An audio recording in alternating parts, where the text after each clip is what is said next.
안녕하세요. 닥터 유 유태우입니다. 오늘은 임신 7개월에 사산을 해서 큰 아픔을 겪고 있는 31세 여자 직장인에 대해서 진단과 훈련 처방을 하겠습니다. 먼저 사산이라는 큰 상실을 겪으신 질문자님에게 위로의 말씀을 드립니다. 질문자는 지난주 사산을 진단받고 유도분만을 하였다고 합니다. 그 한 달 전인 임신 6개월 진단에는 아무 문제가 없었는데 그 직후 사산되었고 원인은 알 수 없다고 들었다고 합니다. 충격과 슬픔이 크고 몸 회복도 더딘 것 같다고 하네요. 한 달간 아기가 죽은지도 모른 것이 너무나 죄스럽다고 합니다. 지난 1개월간 일이 바쁘고 17개월 된 아기를 돌보고 주말도 교회 사역으로 벅찼어서 태동이 없는 것조차 이상하게 여길 겨를이 없었다고 합니다. 지난 임신 중에는 회사에서 인정도 받고 체중도 늘지 않아 예뻐졌다는 얘기를 들었었는데 하루아침에 물거품이 되어 정말로 절망스럽다고 합니다. 어떻게 헤쳐나가야 할지 이렇게 질문을 주셨네요. 사산은요, 임신 5개월 이후의 그 태아의 사망을 사산이라고 합니다. 5개월 이전은 우리가 이제 유산이라고 하죠. 근데 이 사산이요, 생각보다는, 알고 계신 것보다는 상당히 흔합니다.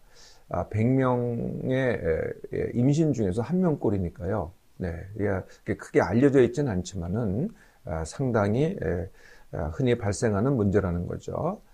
그 중에서도 이제 이 초기 사산이 있는데요. 초기 사산은 이제 임신 5개월에서 7개월 사이의 사산을 말합니다. 근데 이때가 가장 애매합니다. 그러니까 의학이 그렇게 발달했음에도 불구하고 이 사산이 발생하는데 왜 발생하는지를 모릅니다. 아직까지도 정확한 원인을 갖다가 알지를 못하거든요. 그래서 예측도 어렵습니다. 또 산모가 잘못한 이유도 사실 거의 없습니다. 뭐 몇 가지 요인이 있긴 합니다만은 이게 거의 없습니다. 정말로 불가항력적이라고 할까요? 네, 이렇게 발생하는 것이 사산입니다.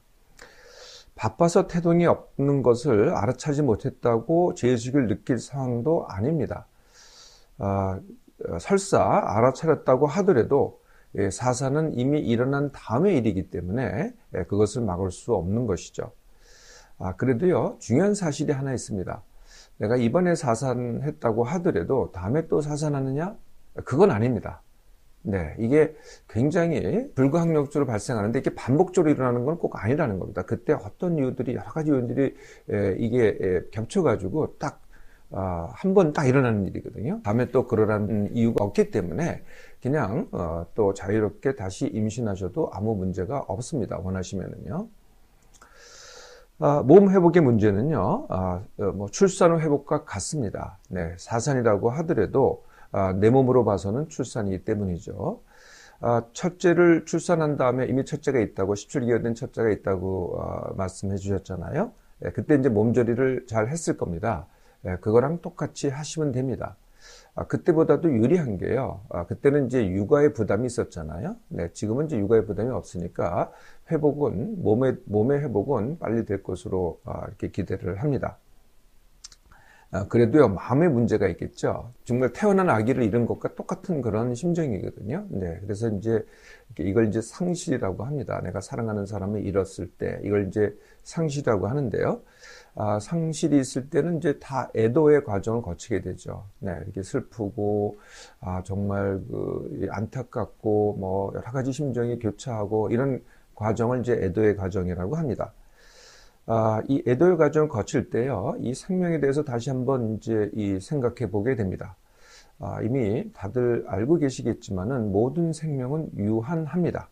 네. 즉, 태어나면은 반드시 죽는다는 거죠.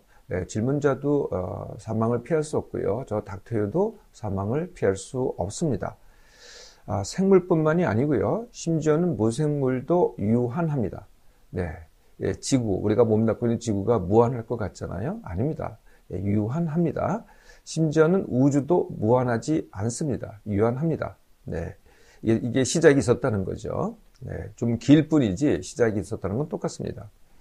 사람만 본다면요, 이제 한국인 인구가 5천만 명이잖아요. 네, 한 해에 25만 명이 사망을 합니다. 어떤 이유에서든 간에요. 네, 세계인은 77억 명입니다. 그 중에서 매년 6천만 명이 사망을 합니다. 네, 그래서 태어나는 것도 뭐 필연이지만은 사망하는 것도 필연이라는 거죠. 어떤 이유든 태어나고 죽는 것은요, 내 맘대로 되는 것이 아닙니다. 뭐 내가 태어나고 싶어서 태어난 거 아니잖아요. 죽는 것도 마찬가지죠. 내가 죽고 싶다고 죽는 것도 아니고요. 때가 되면은 어떤 이유든 간에 죽습니다. 그런데요, 그래서 태어나고 죽는 것은 내 맘대로 되진 않지만은 이 탄생과 죽음 사이, 이건 다 내 맘대로 됩니다. 내가 뭐 그걸 어떻게 생각하느냐, 어떻게 준비를 하느냐, 다 내 맘대로 되죠. 네, 이 사이가 내 맘대로 되는 겁니다. 가족, 친척의 사망에 대해서 이미 그것을 우리 질문자님이 경험을 해보셨다면은 그때 애도를 했잖아요. 네, 내 아기의 사망에 대해서도 똑같이 받아들이고 그 애도의 과정을 거치시면 됩니다. 가족, 친구, 교회 등과 심정을 나누는 것도 이 과정을 쉽게 하는 방법입니다. 그리고 다시 시작해야 되겠죠. 내가 원하는 내 몸, 내가 원하는 내 마음, 그리고 내가 원하는 내 삶, 새로 시작하시기 바랍니다. 36세 여자 직장인께서 추위를 심하게 타고 위팔이 시리다고 질문을 하셨습니다. 먼저 정확한 진단을 하기 위해 질문 내용을 재구성해서 요약하겠습니다. 추우면 정신을 못 차릴 정도라고 합니다. 남보다 옷을 훨씬 더 끼워 입고 다니고요.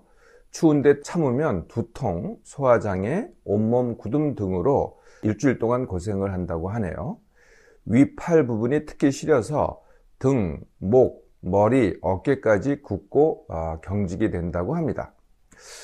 그러면 예민해지고 신경질적이 된다고 하네요.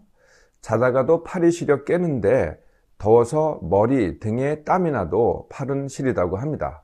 평소에도 핫팩을 팔에 붙이고 다닌다고 하네요.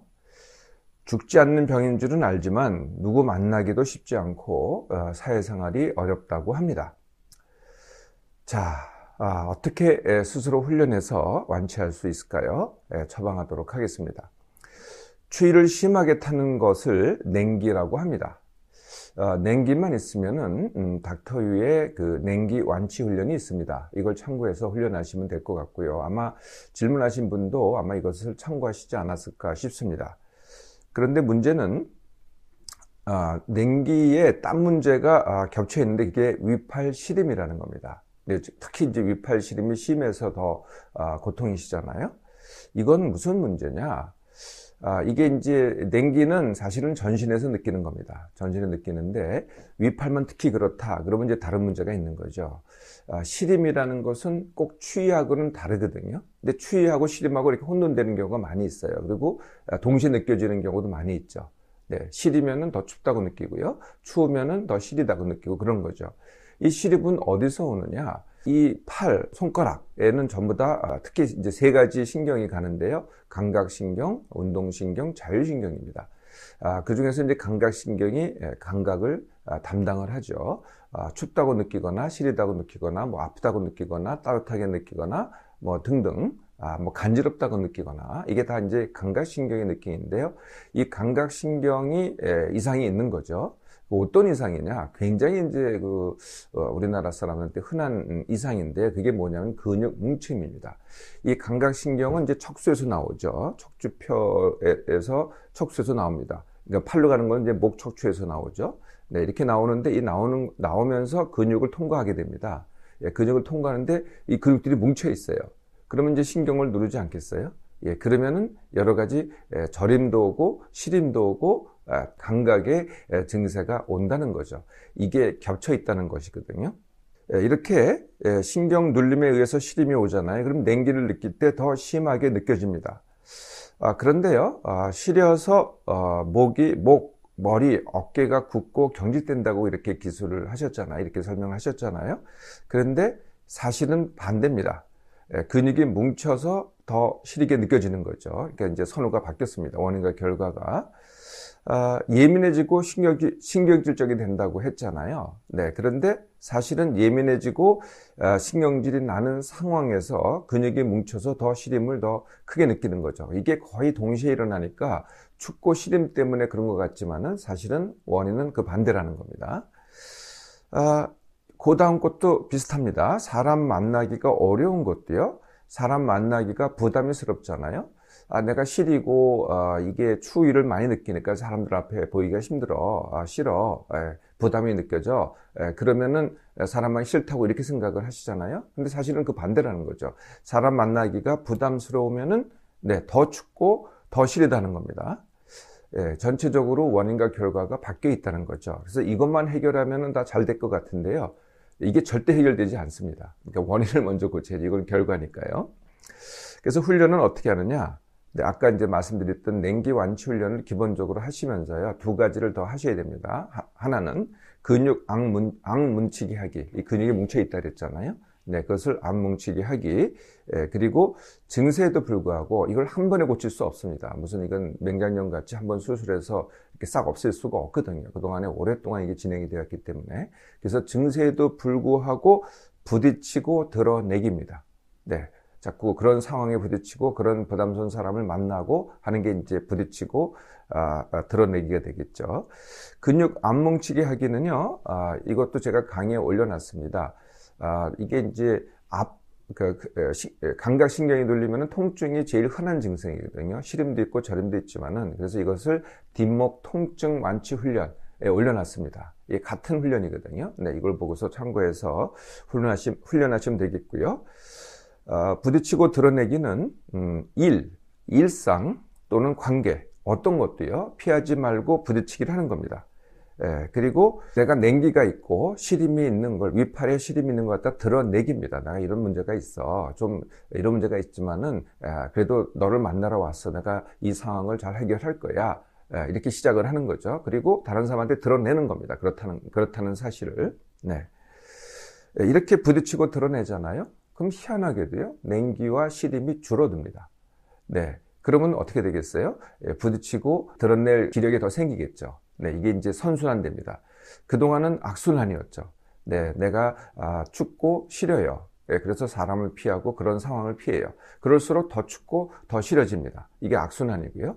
거꾸로 지금 당장 증세는 있지만은 그럼에도 불구하고 부딪히는 겁니다. 그리고 나 그래 라고 드러낼수록 증세가 줄어들면서 선순환이 시작되는 거죠. 일단 부딪히기로 했잖아요. 그러면 어떻게 부딪히느냐가 쉽게 하기입니다. 이것도요. 각각의 상황에서 내가 닥터 유가 홈페이지에 전부 다 올려놨습니다. 상당히 거의 없는 게 없을 겁니다. 우리 질문하신 분한테도요. 그걸 참고해서 훈련하시기 바라고요. 혼자서 정 안 되면은요, 닥터와 함께 하면 됩니다. 보통 제가 3개월을 많이 제시하시잖아요. 근데 이분 경우에는 순전히 이게 기능의 문제이기 때문에 구조가 잘못된 게 별로 없거든요.